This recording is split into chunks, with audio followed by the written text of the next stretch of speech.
live. Welcome to another episode of Comp and Coffee. I'm joined today by Ruth and Bill. Bill, how was your Thanksgiving? Did you have enough food? Did you have any turkey?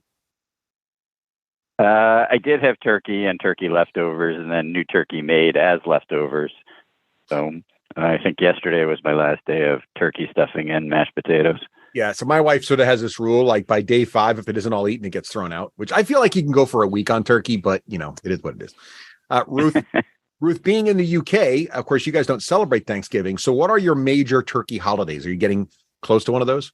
Christmas, yes. So, Christmas? yeah. So, and, you know, irrespective of most people's religion, Christmas is still kind of like a main UK tradition, and people will all eat turkey. So that's the same tradition. We're normally eating turkey for 5 days, after the 25th of December. So. Nice. Now, what is your preferred methodology of turkey preparation, Ruth?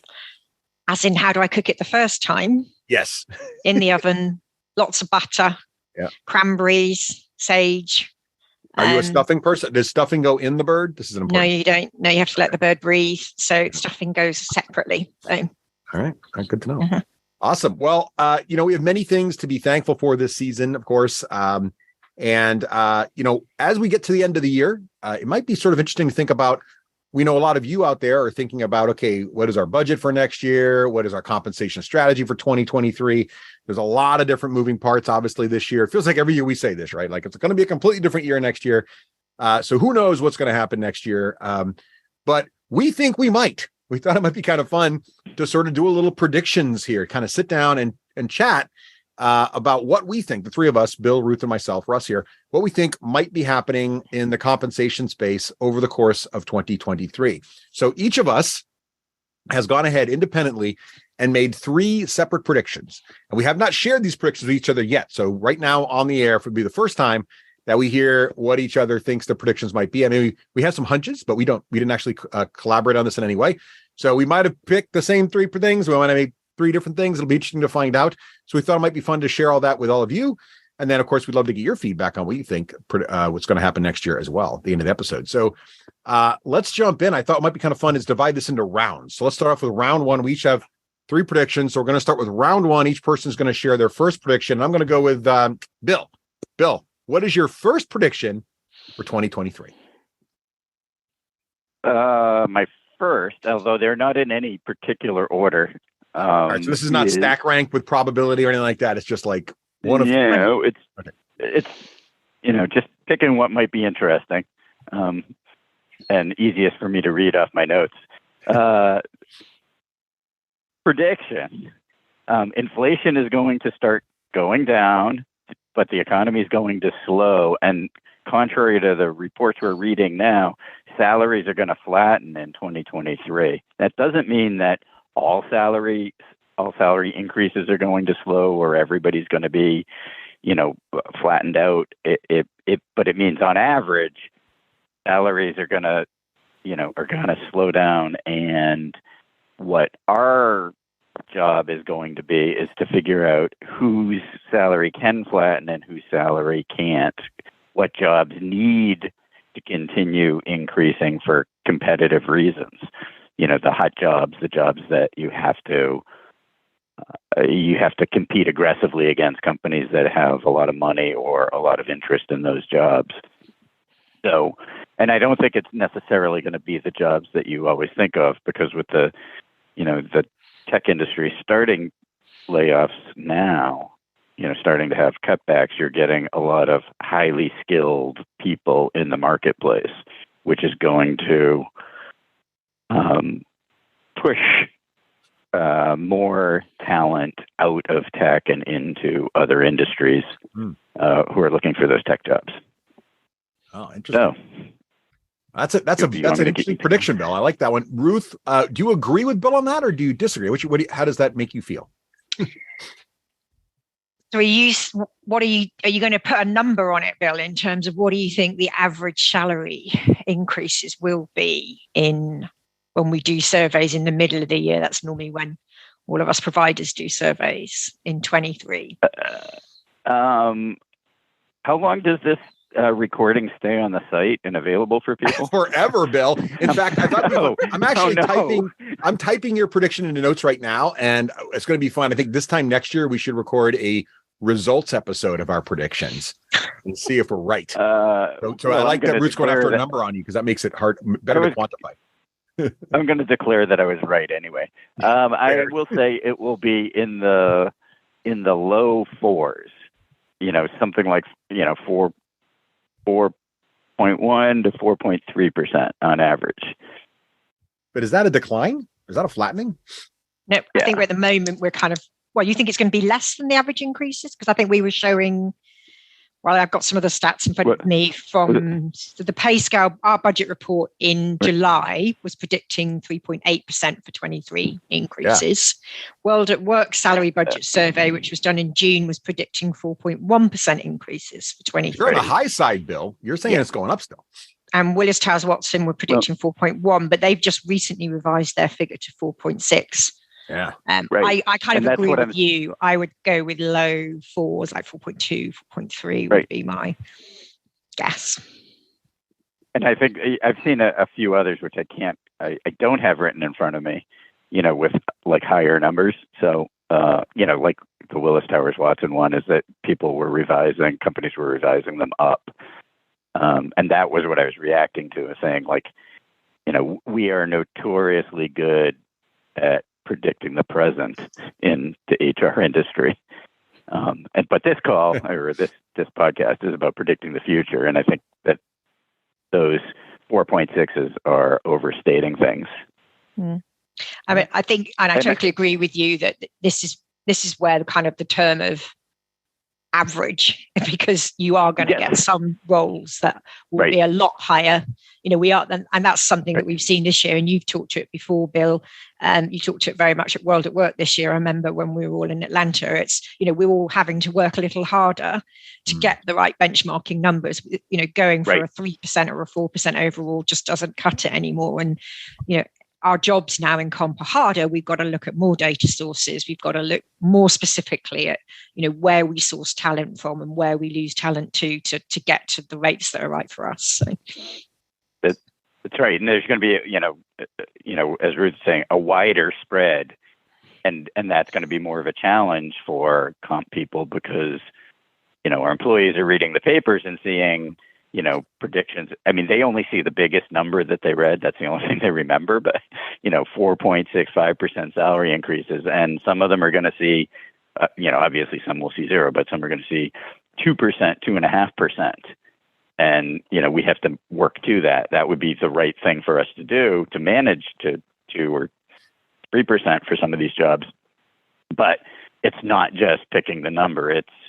It's explaining the number and making people comfortable with it.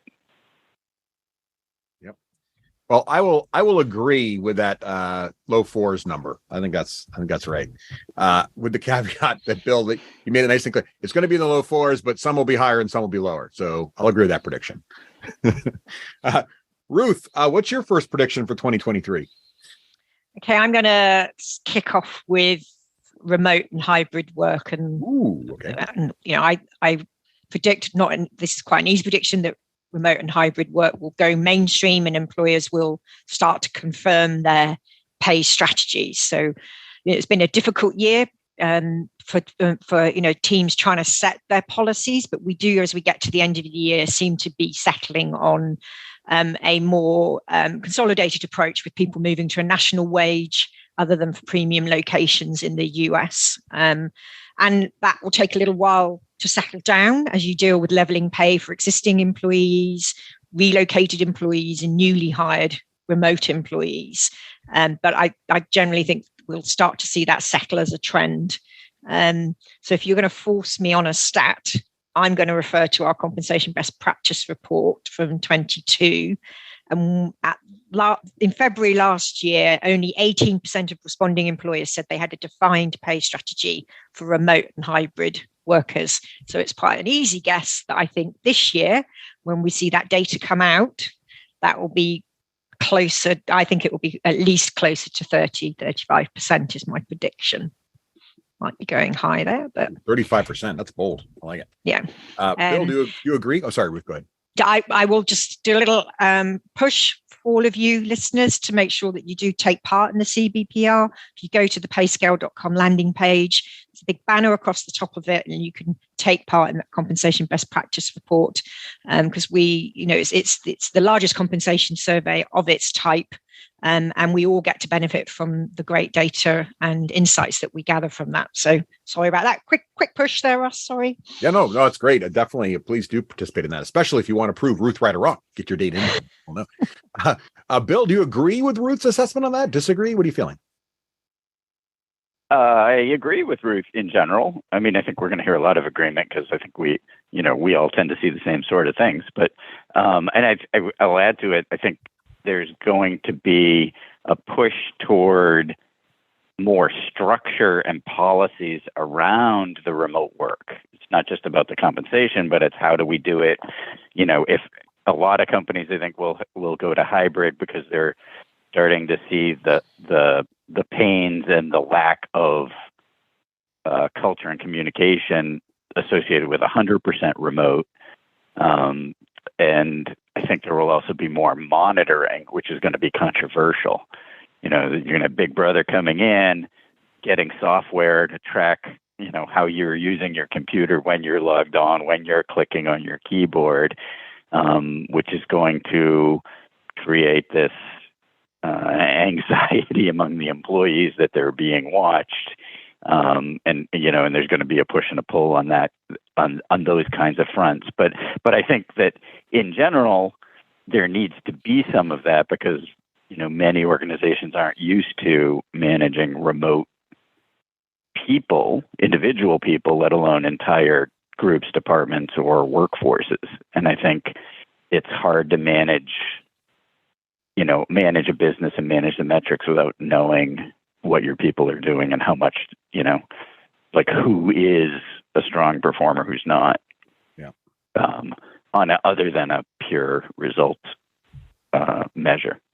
So I think it's happening.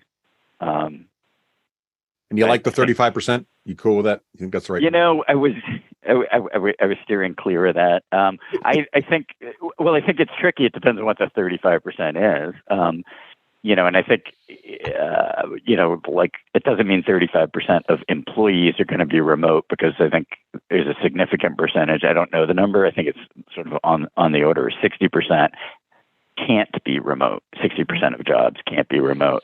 That's not people. I mean, You're saying that I think it's Ruth, I don't want to put words in your mouth. Your prediction is 35% of responding companies will say we have a remote work plan, right? Yes. Compensation plan. Yeah. Percent of companies. And I think that's, right. And I think it's going to be a lot of organizations, but I'll be curious, and I'm not going to put Ruth on the spot.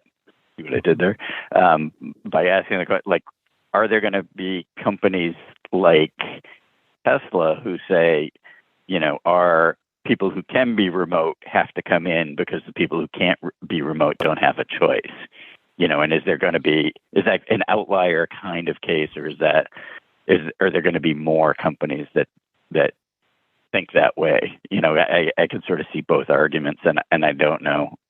Not on my list of predictions, so I'm not going to comment. Just bringing it up as a thought, for maybe in mid 2023. Yeah, I mean, talk about that.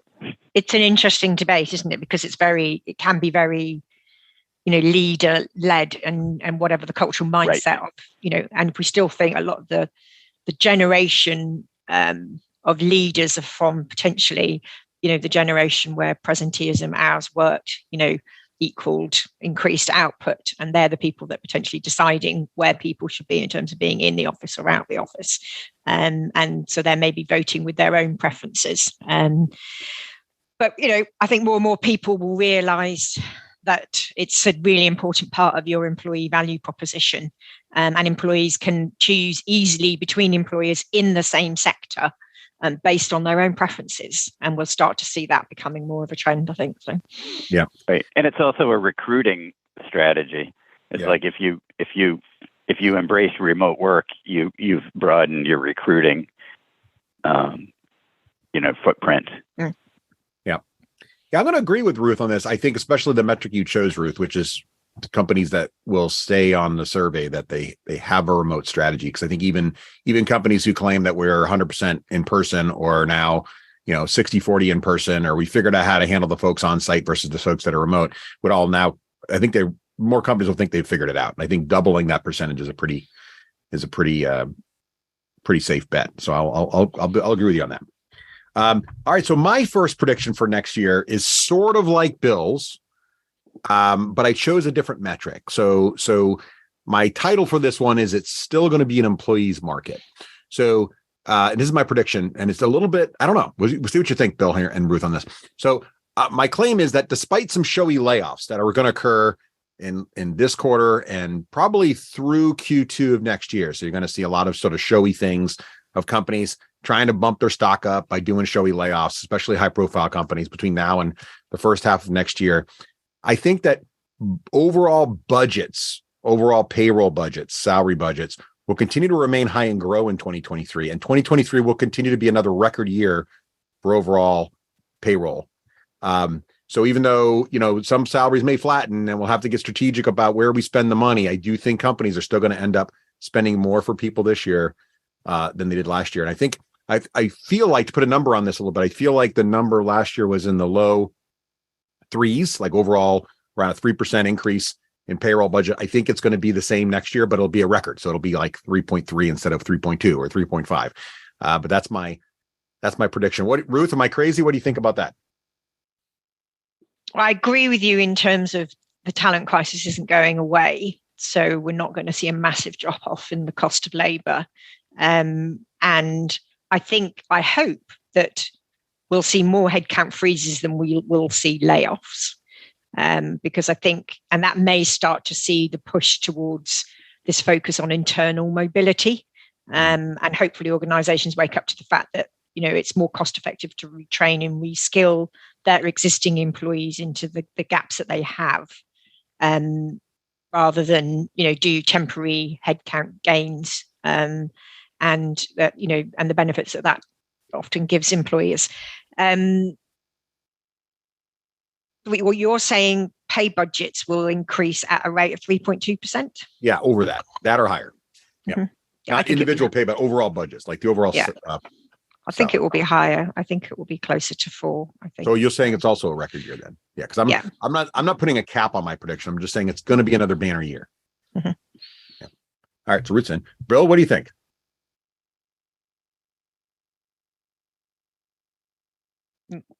Are you muted, Bill? Or do we lose him? I'm muted. I agree. I don't know if I can bring back the great insight I just said into mute, but I think there's going to be an additional force that's going to make Ruth right, which is driving it up, which is part of the. There's going to be a lot of focus on fixing pay problems, pay equity and other issues. That's right. And so that in and of itself is going to increase the budgets, or is going to consume the increased budgets that we already have. Or any savings from layoffs will also be consumed that way, right? So, yeah. Right. So I think, the only thing that would, I think, make that weaken your prediction, Russ, and with the Ruth addendum is, if the economy crashes, if inflation goes crazy, if there's some severe, like much more severe than what's anticipated now, then, there's no, I guess that applies to all of our predictions, actually.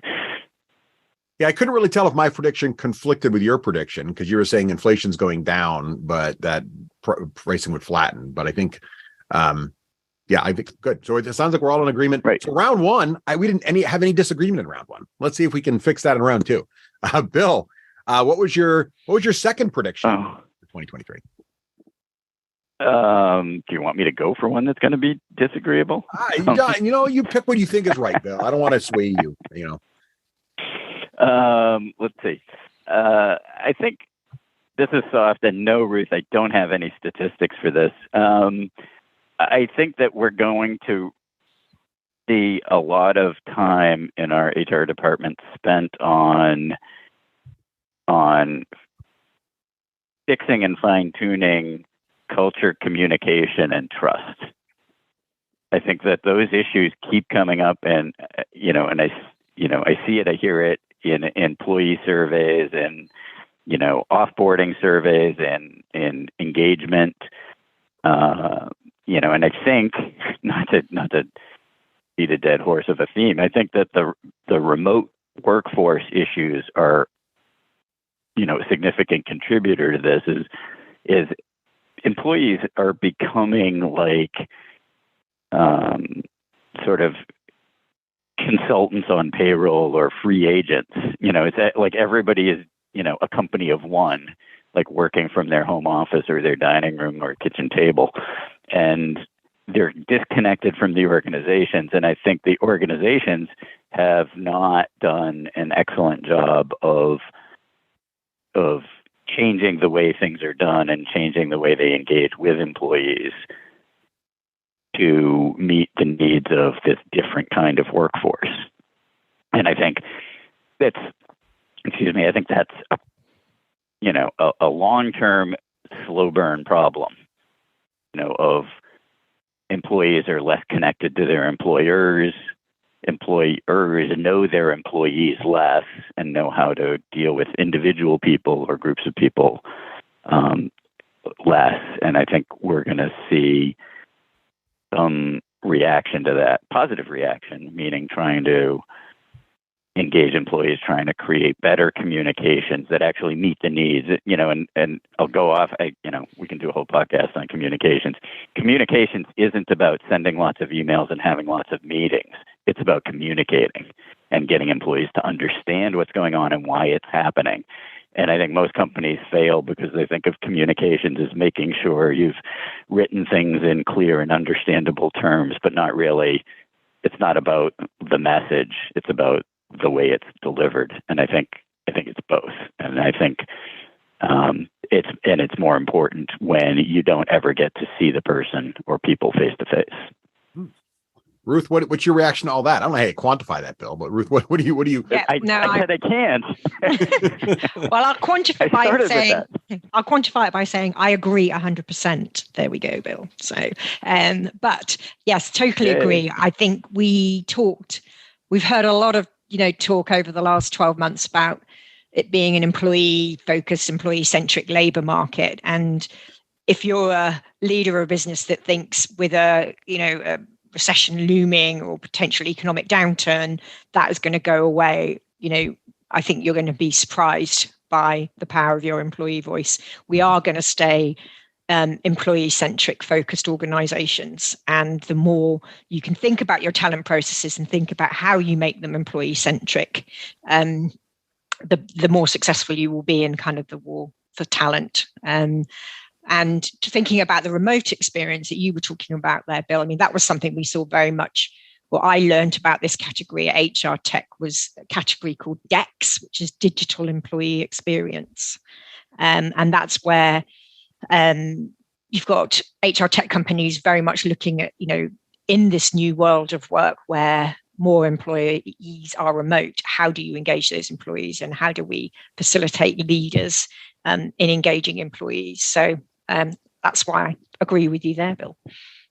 Well, maybe I agree too. And maybe there's a way to quantify that by, number of sessions at World at Work on culture, comms, and trust, or maybe, the digital employee experience tools. Maybe there'll be a breakout sort of Zoom-like product next year. That'll be like, oh my God, you got to get this one. Or there's a couple leaders, or maybe at HR Tech, there's just an explosion next year, even more of those tools. Maybe that's how we can quantify it. But I agree 100%. I think this is something that companies are still trying to get their finger on. And I think that's the reason we're seeing some companies say, no, we're all in person again, because they know it's, they don't know how to fix it except that. And there's probably another way to fix it that we haven't figured out yet. Right. Awesome. Ruth, what is your second prediction for 2023? Well, it's very related. It's the compensation phase, I think, of what you were talking about, Bill, and it's pay transparency. Because for me, pay transparency is all about trust and open communication. And we've really seen, pay transparency come to the forefront this year because of the emerging pay transparency legislation. So I think, that will continue to emerge. I think companies will start to get their act together in terms of putting the structures and pay practices in place to support pay transparency. And I think, it's something that's not going to go away. So in looking for a stat, I went back to look at the webinars that we've been doing this year on pay equity legislation, and we've had most of those webinars. We've had over 1,000 people on each webinar, and looking at some of the polls. And one of the things we saw when we looked at the polls in April and September this year was that only 10% were saying that they currently post pay ranges for jobs in all locations. And I think that's something that we will see an increase. So that I was picking that out as my stat, and I'm going to say that will have gone to something like 15%. Oh, I thought you were going on the 20s. I was going to say Ruth, 20. I was going to say 20. No, I pulled back. Yeah, 15%. 15%. That's yeah. Bill, what do you think about that? Is that aggressive enough? All locations, not just the ones they're required to do. All locations. So yeah. I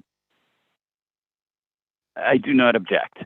I don't have strong feelings. You're catching me off guard as far as what the percentages would be. I think that's reasonable. I mean, it's a big jump up from zero or close to zero, but it's between the push of various states and cities and other municipalities and just the more general push toward pay transparency. I think that's a reasonable thing. And also, as dumb as this sounds, all of these job posting sites are now converting their inputs to include salary ranges. And so having empty boxes, those boxes, a vacuum wants to get filled. So, people will naturally put in salary ranges when asked, whether they need to or not. Not saying all the time everybody will do that. I'm just saying that will tend to increase the disclosure. It's just the fact that it can be done and it's asked for. So, all right. Gut feel, yeah, sounds right. All right. Well, I have to agree because my second prediction is going to segue right into my section mission was also about pay transparency, Ruth. But I chose for a metric a little different. So I said that my thinking is that more and more government legislation will be coming out in 2023 around this, right? So my prediction, I try to quantify it in some way, meaning that, so my prediction is that 3 to 5 additional states or counties and new states that or cities and states that don't yet have these rules will adopt pay transparency laws similar to New York or New York City or Colorado. And there will be at least one bill that gets to the floor of Congress on the subject of a federal pay transparency job posting law. I don't know if it'll pass, but I think it'll at least get up there and it'll get everybody sort of like, oh crap, we really got to take this seriously. I think they already are there, but I think that's going to push it. What do you think? Do you think the legislation is going to get more aggressive next year? What do you guys think? I think it will stay at the same velocity that it is. I mean, we already know potentially 2 states that will come out with new legislation in 2023. So that's potentially South Carolina and Massachusetts. That's why I said 3 to 5. I wanted to push past the envelope. I think we'll see the same velocity. I'll be interested to see if it actually makes it into legislation on my side of the pond, because in the UK, because we don't have it yet, it's there's been a pilot scheme. So on International Women's Day here in the UK this year, the government announced a pilot scheme, but it's still, not got anywhere near making legislation in the UK. All right. So was that an agree, or you think my? Yes, no, I think I might say probably more, but I tend to be I'm clearly the optimist here on all of these. Yep. Don't go to Las Vegas with me. So. All right.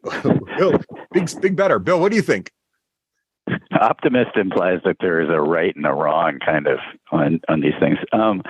I agree with the bulk of it, although, you weren't really pushing the envelope much, saying 3 to 5. But I also said Congress. I don't know if there's going to be one in Congress. The Congress one, and that's the that's the one I'm going to push back on. I'm not so sure it's going to happen in 2023. All right. I think that there's more and bigger things, and again, I think this is not again. We haven't said this yet. I think that like timing and things like that are much more driven by political issues than just sort of the general idea. And this is not a politics podcast, nor I don't think any of us experts on that. I just think that there are other things that Congress is going to be tied up with, and it's going to take longer before that gets there, because I think people don't like putting up bills in general that they don't think are going to pass. Yeah. And I think there are other things that will be taking up time, but I'm not sure. But I do hope that comes, because it's a nightmare to have, as Ruth and Russ both, you referred to this, it's not just 50 states that can have their own separate rules. It's cities and counties, and it's just, the American way is just to have this patchwork of overlapping, conflicting, confusing, legislation. But it gets cleaned up at the federal level over time. And so, you got to live through the mess in order to get to the standard, single U.S. standard. But in general, agree. All right. Okay. Well, we got one slight disagreement there then, which is good. That's good. That means we're getting more on the cutting edge of compensation. All right. In the final round, here we go. Bill, what is your third and final prediction for 2023? All right. Because this isn't a political podcast, I'm going to pause for a second to give Russ a chance to edit this out. Oh, God. I never say we're going to fix it in post on a podcast, Bill, because we don't. And it's just out there. Except this is why it's like Secret Santa. You just don't know what you're going to get. You don't know what you're going to get. How's that for a way too big a setup? This better be juicy. I'm excited now. I think there is going to be a change, significant, but not like a 180-degree change in how companies deal with recruiting and pay equity and, gender, sexual identity, race, as a result of the Supreme Court cases related to colleges, Harvard and UNC, and the current thinking, whether anybody agrees with it or not, the predictions are, everybody seems to be predicting that affirmative action is going to be severely cut back, if not eliminated. And it's going to, I think, raise a question of how is race and gender used in employment, not just in college admissions. And so I think that people are going to start being a little concerned about how they're doing things. Companies are going to be a little concerned about how they're doing things related to, first and foremost, employment and recruiting, but also in pay issues and how they're using those factors. And I guess to sort of shore up my prediction, I'm a little concerned that it might not be a 2023 issue, but I don't want to get too much into the details, but there's really just one person behind these two lawsuits, but there's an organization. The gentleman's name is Edward Blum. Has already filed two suits around board compensation. I mean, a board configuration, and how boards are recruiting, based on race and gender. So he's started a new organization while he's doing these lawsuits against UNC and Harvard to try and get race out of board decisions. And I was like, when I heard that it was going to happen, I was like, wonder what those lawsuits are. And I looked them up, and it was the state of California, which has, mandated board composition based on gender, and NASDAQ, which, has come out with rules. I have no idea whether or not these are winner cases, but it's just, you can see how it's seeping. It's somebody or somebody's initiatives, but it's seeping from, one realm, academia, into another realm, corporate America. And I think it's just going to change. I don't think it's going to be an upheaval. I just think it's going to change the way we focus on gender and race issues in HR. Well, that's very bold prediction, Bill. Ruth, what's your reaction to that? Well, depressing. And I don't want to agree with you because I don't want it to happen. So obviously. That's fine.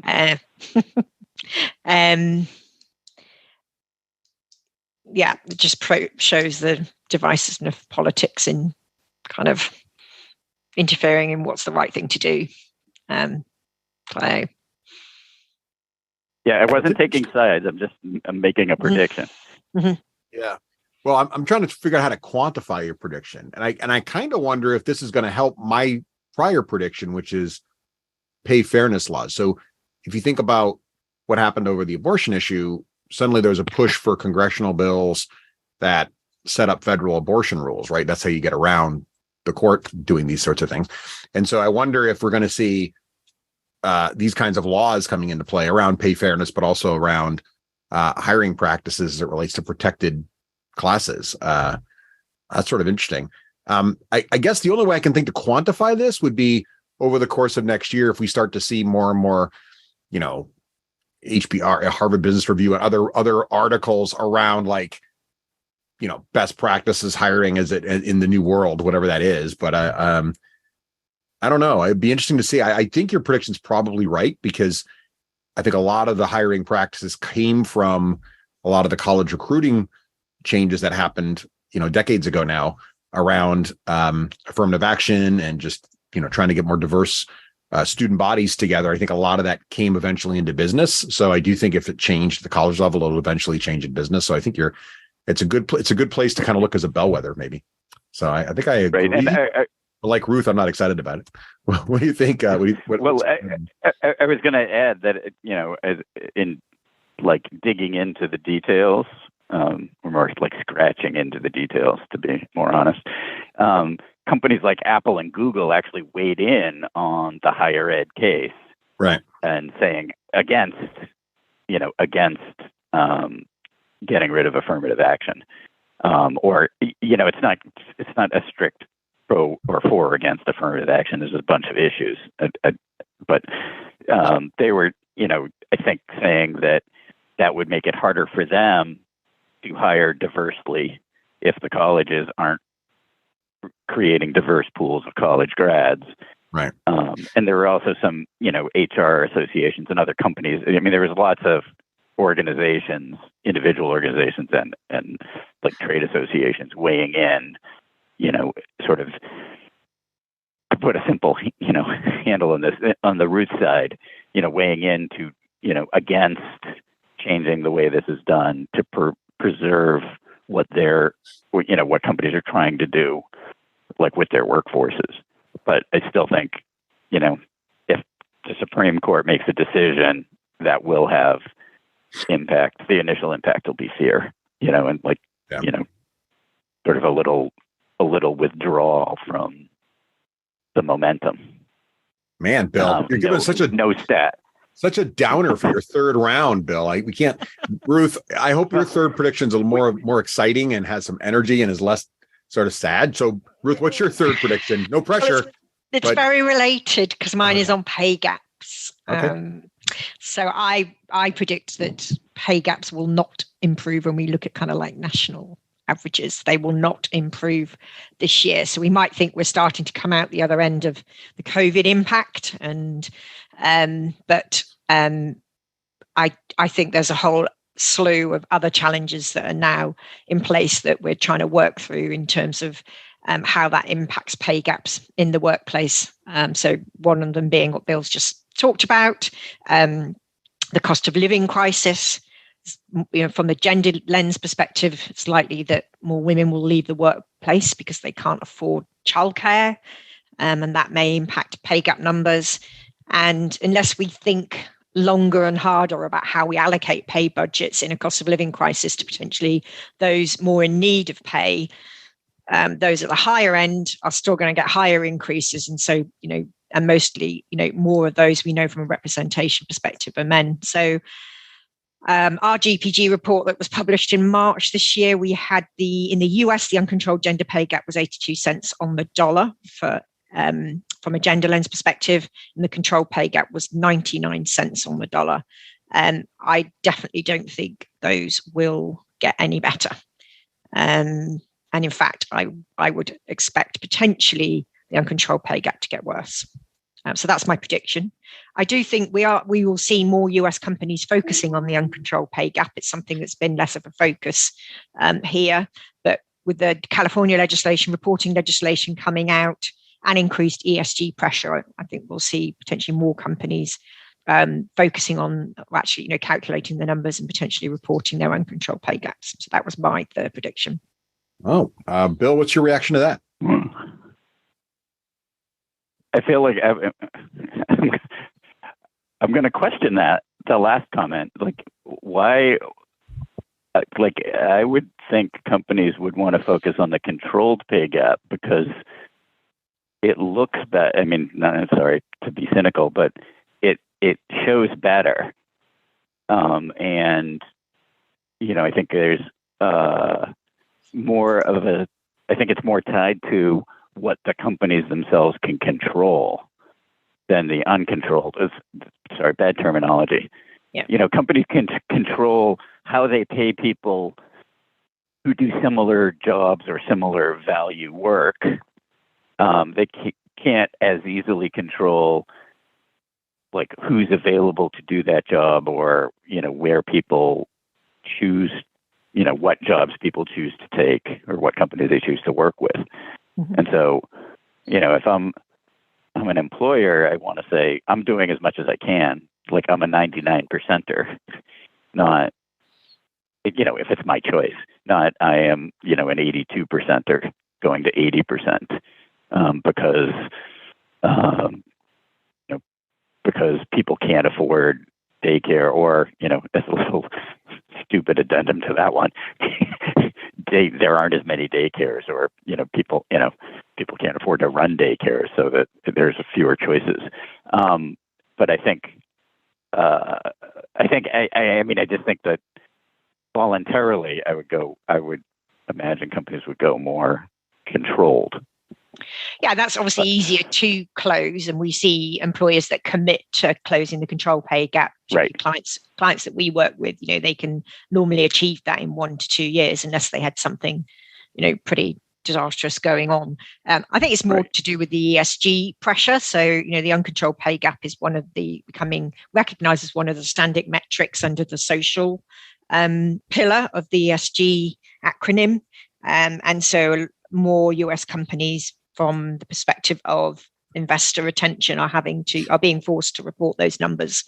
And so that's why I think we will see more of a focus on that in 2023. We have where I live, where I'm based in the UK, strong focus on the gender pay gap because of the regulations that we have. But you've got the California legislation coming out. We might see additional legislation coming out where other states mandate reporting uncontrolled pay gaps as well. So that's really why I'm saying I think it would be more of a focus. So. Yeah, I think I'm going to, Ruth, I'm going to disagree with you because I agree with you. So, so what I'm saying that is, you said that the uncontrolled gap will get worse, yet you also said there'll be increased focus and visibility on the uncontrolled gap. And so I'm sort of a big believer on if you observe it and measure it, it gets better.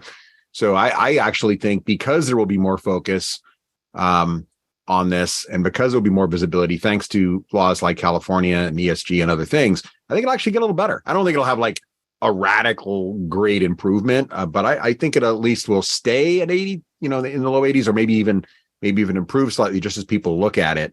Although I do agree with Bill's point. It's a really hard number to fix, because it's hard to change we just talked about this with the Supreme Court case. It's just hard to change the pool of people willing to do certain jobs. Once you've got all your jobs level for, like pay for like work, that's great. But it's often hard to just say we need to go find, more of this type of person to do this job if the pool isn't built that way in the general economy, right? Right. Although it does seem like it's getting, there are, particularly with women versus men, there are more women graduating with college degrees and moving into, I hate saying this, traditionally male fields, higher paying fields, more women becoming, doctors and engineers, versus whatever, nurses and admins. And so that will naturally cause the uncontrolled pay gap to close.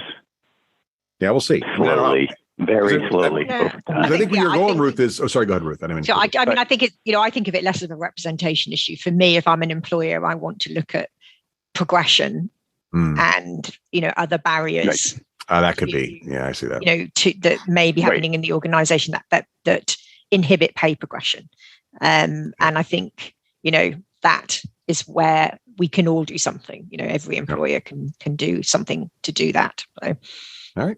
Right. I don't think it's a prescription, not a prediction. It's like that company should focus more on that. Because I think that is a good point, and it's one that's often overlooked, is like, how do you get rid of the barriers? How do you, it's not about measuring the pay, it's about measuring like the rates of promotion, opportunities. Yeah, exactly. Right. And that sort of thing. Yeah. And the sort of career pathing and all those issues are, I won't say easy fixes, but it's sort of like things in our toolkit that we could be applying more and, maybe take them out, dust them off and update them so that it will help address this issue. Like back to Russ's thing, the Hawthorne effect, if you measure it, people will respond, people will deliver results. So I agree with that. That's a good point. So now you've taken my disagreement agreement. No, because you have to disagree with Ruth to agree with me on that. because Ruth's saying it's going to get worse. Yeah, I go, okay. It's a hard one. It's a good prediction, though, Ruth, because it's a hard one. Okay, so you both scaring people into making it better. You both had downer predictions.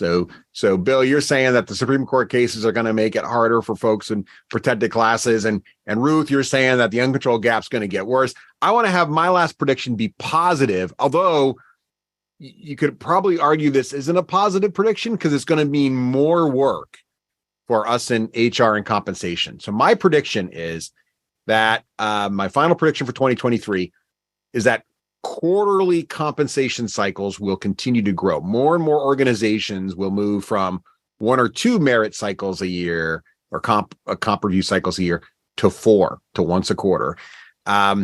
And I'm not entirely sure how to measure this exactly. Because I wanted my prediction to sort of be like agile comp's a thing. And I thought like the easiest way to measure that is just what is the frequency, right, of comp adjustments happening in organizations.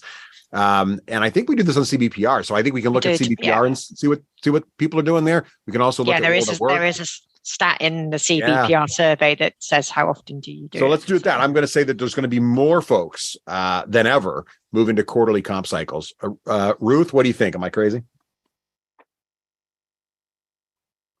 Well, I'm going to be really sneaky here because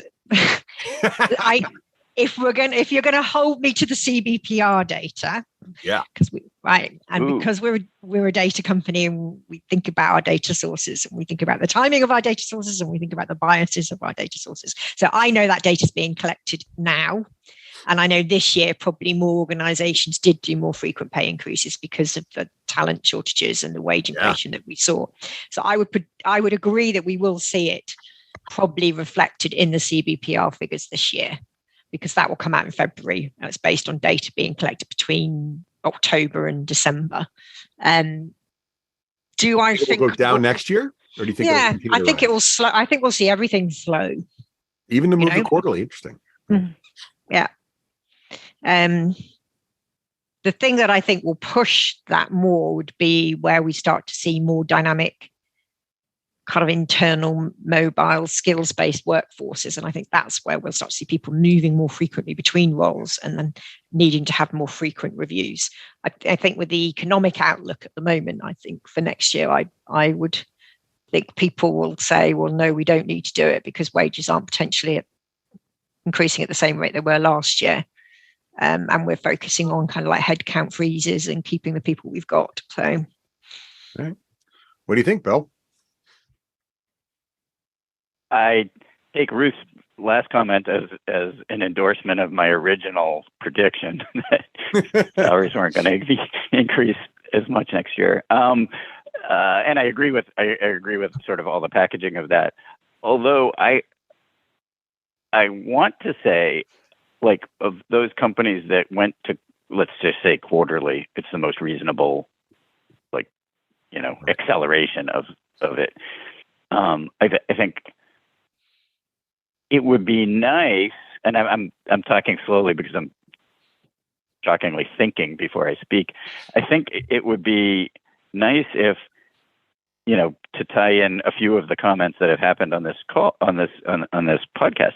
I think companies will do better to have more of these touch points with their employees who are remote, who aren't really sure what's going on, and that maybe having these quarterly, maybe not just comp cycles, but review cycles and touch points between, managers, HR, and employees to sort of keep everyone in the loop as to what's going on, what's going well. And it's not just about compensation. It's not just about performance. It's about engagement and connection between the employee and the employer. Unfortunately, it's a hugely time-consuming thing, but perhaps if you get to the point where you're doing quarterly reviews, like you get a little bit more used to it and smoother, and it's less of a, it's less of a stop everything and write all your performance reviews and more of a, in the stream of daily work. Right. If only they had a great compensation planning tool that could really sort of make that easy, Bill, and very frictionless. Like some of the stuff I'm just saying it could be an option. Just throw it out there. Wow, I did not see that coming. No, but thank you for the setup. I appreciate that. All right, there you go. So Bill, was that an agree? I think in the end you sort of agreed because you kind of gave some good reasons that a quarterly interaction should be happening more frequently. Right. I'm hopeful. Like it's a hopeful agreement that companies will see a way and find a way to make that slightly different and a better experience without it. You make a good point. It goes back to your first. It does go back to your first point, right? Because even if a lot of our predictions where things might be a little flat for some roles, other roles might be a little more aggressive. So you got to do quarterly reviews to keep the aggressive roles up, but you also got to remind the folks who are staying flat of their importance. And the reason it's flat is because here's where the market is. Here's what you're being paid. Here's your total compensation. Here's our benefits are exceptional, even if maybe our comp is base 50th, that kind of stuff will help keep those folks feeling good about what they do and their contribution and their compensation. So I think that's a really good point. All right. Well, that's what we think is going to happen in 2023. Just a smattering. I don't know, Ruth and Bill, I know you all, I had a couple extra predictions that kind of fell on the cutting room floor here because I had to whittle it down to 3, but that's what we think. What do you guys think? Email us over at coffee@payscale.com or just tweet us over on Twitter at Payscale. We'd love to hear your thoughts about what's going to happen in 2023. So thank you for listening to Comp and Coffee.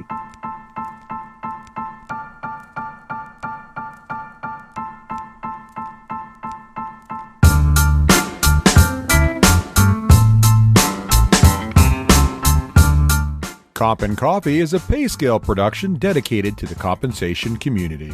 We welcome your feedback. Send email to coffee@payscale.com, tweet us at Payscale, or share your thoughts in our Payscale Connect community. Until next time, keep your coffee hot and your data fresh.